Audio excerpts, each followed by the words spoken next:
നമസ്കാരം കൂട്ടുകാരെ. താലൂക്ക് വനിതാ വായനാ മത്സരത്തിലേക്ക് തിരഞ്ഞെടുക്കപ്പെട്ട ശ്രീമതി ജി ജയന്തിയുടെ സ്നേഹസ്പർശം, അതിലെ ഓപ്പറേഷൻ തിയേറ്റർ എന്ന അധ്യായമാണ് വായിക്കുന്നത്. ശനിയാഴ്ച രാവിലെ 8 മണിക്ക് ബി തിയേറ്ററിനുള്ളിൽ കയറി. ശ്രീയേട്ടൻ ഡ്രസ്സ് വാങ്ങിത്തന്നു. അകത്ത് ഒരു മൂലയിൽ നിന്ന് ധരിക്കാൻ നേഴ്സിന്റെ അനുമതി വാങ്ങി. ആരാണ് പേഷ്യന്റ്? ഞാൻ തന്നെ. അവർ അത്ഭുതത്തോടെ മുഖത്തു നോക്കി. കുളിച്ച് നെറ്റിയിൽ വലിയ പൊട്ടും കുറിയും സീമന്തരേഖയിൽ സിന്ദൂരവുമായി നിൽക്കുന്ന എന്റെ രൂപം അവരുടെ സങ്കല്പത്തിലെ പരിചയത്തിലെ രോഗിക്കില്ലായിരിക്കാം. കുറച്ചുള്ളിലെ ഒരു മുറി കാണിച്ചു തന്ന് അതിനുള്ളിലിരിക്കാൻ പറഞ്ഞു. മുറിക്കുള്ളിൽ വല്ലാത്ത തണുപ്പ്. നേരത്തെ ഒറ്റ മുണ്ടും 2 വള്ളികൾ കൊണ്ട് കൂട്ടിക്കെട്ടിയ ബ്ലൗസും മാത്രമാണ് വേഷം. ചുറ്റും കണ്ണോടിച്ചു. 4 ബെഡുകളും ഒരു സെറ്റിയുമുണ്ട്. 2 ആണുങ്ങൾ, ഒന്നൊരു പയ്യൻ. മറ്റേയാൾക്ക് 45 വയസ്സോളം പ്രായം വരും. സ്ത്രീകൾ ആരുമില്ല. അല്പം ഭയം തോന്നി. മധ്യവയസ്കനെ അകത്തേക്ക് വിളിച്ചു. കുറച്ചു കഴിഞ്ഞപ്പോൾ പയ്യനെയും. 2 വശവും മുടി പിന്നിയിട്ട് 2 പെൺകുട്ടികൾ വന്നു. സമാധാനമായി. സംസാരിക്കാൻ ആളായല്ലോ. 2 പേർക്കും തൊണ്ടയിൽ മുഴയാണ്. പോത്തൻകോടുകാരാണ്. ശിവപ്രസാദ് ഡോക്ടറാണ് ഓപ്പറേറ്റ് ചെയ്യുന്നത്. അവർ പറഞ്ഞു. എന്റെ വിവരങ്ങളും കൈമാറി. അല്പം കൂടി കഴിഞ്ഞപ്പോൾ വെളുത്ത് സുന്ദരിയായ മറ്റൊരു പെൺകുട്ടി കൂടി വന്നു. ആശ. ആ കുട്ടിയും പോത്തൻകോട്ടുകാരി. 2 മാറിലും മുഴ. വിശന്നും തണുത്തു വിറച്ചും പേടിച്ചും എപ്പോഴാണ് വിളിക്കുന്നതോർത്തും സമയം തള്ളി നീക്കി. അറവുമാടിന്റെ മാനസികാവസ്ഥ. എത്ര മണിയായെന്നറിയാൻ ഒരു മാർഗവുമില്ല. ആഭരണങ്ങളും വാച്ചുമൊക്കെ തിയേറ്ററിൽ കയറും മുമ്പേ ഊരണം. 60 വയസ്സ് പ്രായം വരുന്ന ഒരു വല്യമ്മ, മാധവിയമ്മ വന്നു. എല്ലാ വശത്തും മുഴ. അവർ പറഞ്ഞു. ഫസൽ മരക്കാർ ഡോക്ടറാണ്. കൈക്കൂലിയൊന്നും മേടിക്കില്ല. ഇത് 3ാമത്തെ ദിവസമാണ് ഞാൻ വരുന്നത്. 2 ദിവസവും പഞ്ചാരയും പ്രഷറും കൂടുതലാണെന്ന് പറഞ്ഞ് തിരികെ വിട്ടു.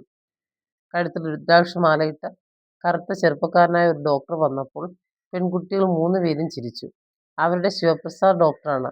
ആദ്യം വന്നവരിൽ ഒരാൾക്ക് ഇഞ്ചക്ഷൻ നൽകി സ്ട്രെച്ചർ കൊണ്ടുവന്നു.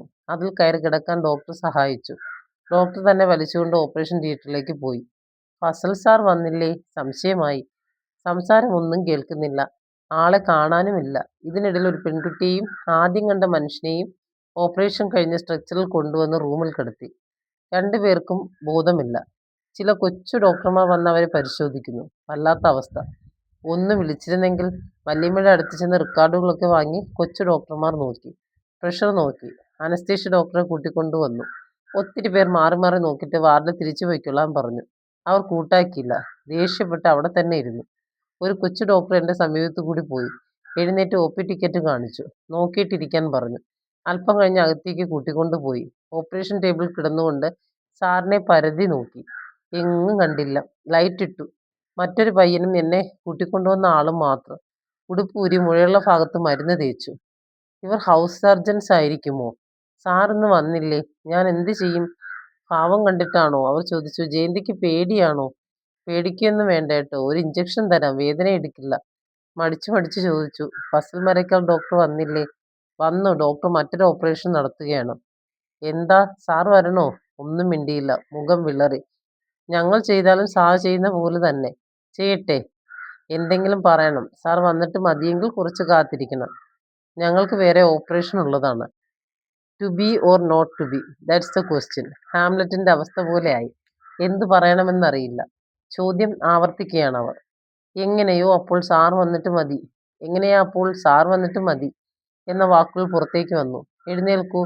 അവരുടെ 2 പേരുടെയും മുഖത്തേക്ക് നോക്കാൻ പേടിയായി. ദേഷ്യം വന്ന മട്ടുണ്ട്. കുറ്റബോധം വല്ലാതെ വിഷമിപ്പിച്ചു. Sorry doctor. അർത്ഥമില്ലാത്ത ക്ഷമ പറച്ചിലായി അവർക്ക് തോന്നിയോ എന്തോ.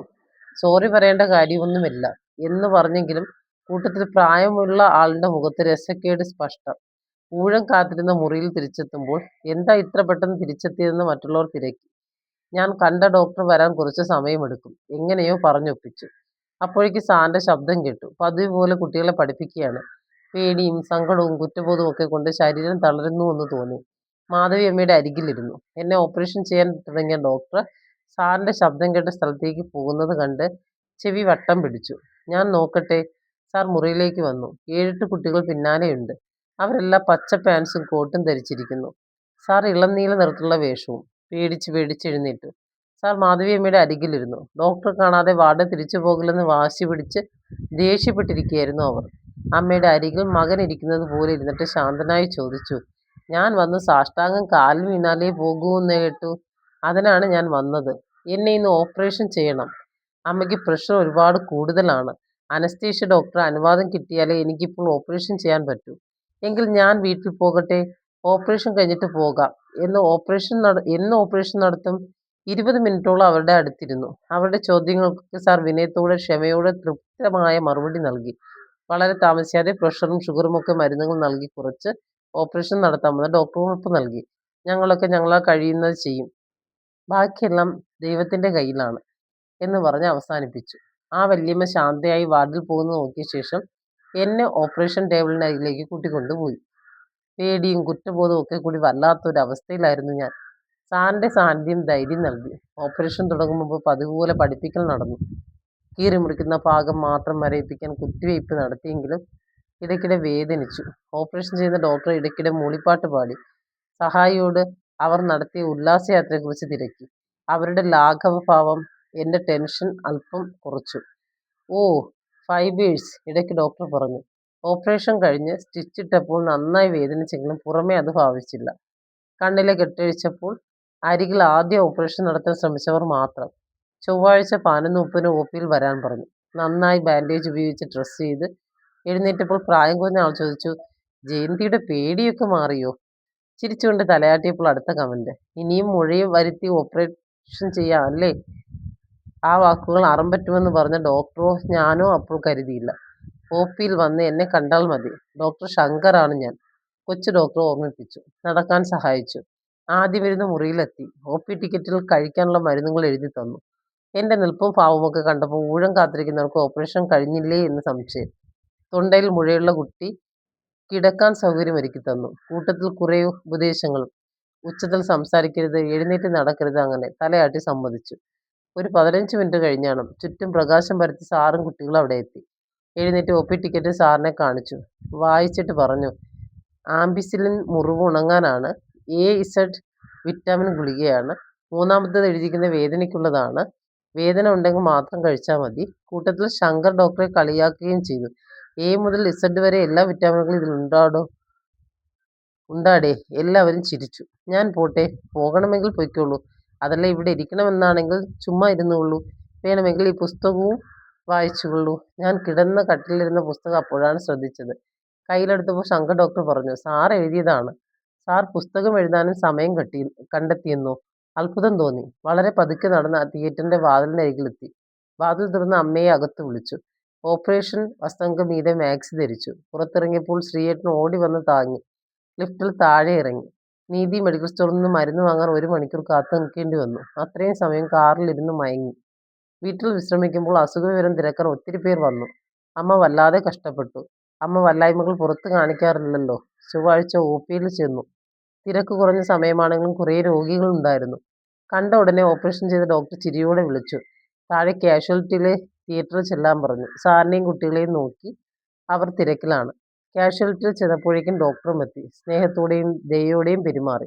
സ്റ്റിച്ച് ലോക്കൽ ആശുപത്രിയിൽ പോയി എടുത്താൽ മതിയെന്ന് പറഞ്ഞു. ശ്രീയേട്ടനെ വിളിച്ച് പാത്തോളജിയിൽ പോയി റിസൾട്ട് വാങ്ങിക്കൊണ്ടുവരാൻ കുറിപ്പെഴുതി കൊടുത്തു. 15 മിനിറ്റിനകം എല്ലാം കഴിഞ്ഞു. അസിസ്റ്റന്റ് സർജനായ ഡോക്ടർ രാധാകൃഷ്ണനാണ് അദ്ദേഹം എന്ന് കുറിപ്പിൽ നിന്ന് മനസ്സിലായി. പുറത്തു വന്നപ്പോൾ റീത്തയും ഭർത്താവ് ഷൻ സാറും അകത്തേക്ക് പാഞ്ഞു പോകുന്നു. അമ്മയെ പിന്നാലെ വിട്ടു. എന്നെ കാണാൻ വന്നത് തന്നെ. കാർ ഡ്രൈവർ ബാബു പരിചയത്തിലെ ഒരാളെ കാണാൻ ജിജി ആശുപത്രിയിൽ പോയിരുന്നു. വരാൻ താമസിച്ചു. അത്രയും സമയം റീത്തയുമായി സംസാരിച്ചു നിന്നു. പുല്ലയിൽ LPSൽ പഠിക്കുന്ന അപർണയുടെ അമ്മ രമയുടെ മാറി നീക്കം ചെയ്ത വിവരം ഓമന ടീച്ചർ പറഞ്ഞു. എന്റെ റിസൾട്ടിനെ കുറിച്ച് വേവലാതി തുടങ്ങി. ഒരു ദിവസം സ്വപ്നം കണ്ടു ഞാനും രമയും ഒരേ ബെഡിൽ ആശുപത്രിയിൽ കിടക്കുന്നുവെന്ന്. സ്കൂളിൽ നിന്നും എടുത്ത പുസ്തകങ്ങൾ പകൽ സമയങ്ങൾ കൂട്ടുകാരായി. മാധവിക്കുട്ടിയുടെ എന്റെ കഥയിൽ അവർ ഒത്തിരി പ്രാവശ്യം രോഗബാധിതയായി ഓപ്പറേഷന് വിധേയമായ സംഭവങ്ങൾ വിവരിക്കുന്നുണ്ട്. അവരുടെ അപ്പോഴത്തെ മാനസികാവസ്ഥ, അത് തരണം ചെയ്ത രീതിയൊക്കെ ടോൾസ്റ്റോയുടെ കഥകളിലും ചെറുകാടിന്റെ കഥകളിലും വത്സലയുടെയും നാട്യത്തിലും പത്മനാഭന്റെ ഗൗരിയിലും മറ്റും മനുഷ്യരുടെ പലതരത്തിലുള്ള ദുരിതങ്ങൾ വരച്ചു കാണിച്ചിരിക്കുന്നു. അതെല്ലാം വായിച്ചപ്പോൾ ലോകത്ത് ദുഃഖം അനുഭവിക്കുന്നവരാണ് കൂടുതലെന്ന തോന്നൽ ബലപ്പെട്ടു. ജീവിതത്തിൽ എന്ത് ദുരിതങ്ങൾ വന്നാലും അത് തരണം ചെയ്യാനുള്ള ധൈര്യം സ്വയം സംഭരിക്കണമെന്ന തോന്നലുണ്ടായി. വരാനിരിക്കുന്ന പരീക്ഷണ ദിനങ്ങളെ നേരിടാനുള്ള ധൈര്യത്തിന്റെ ഒരംശം ഈ വായനയിലൂടെ ലഭിച്ചു. നന്ദി.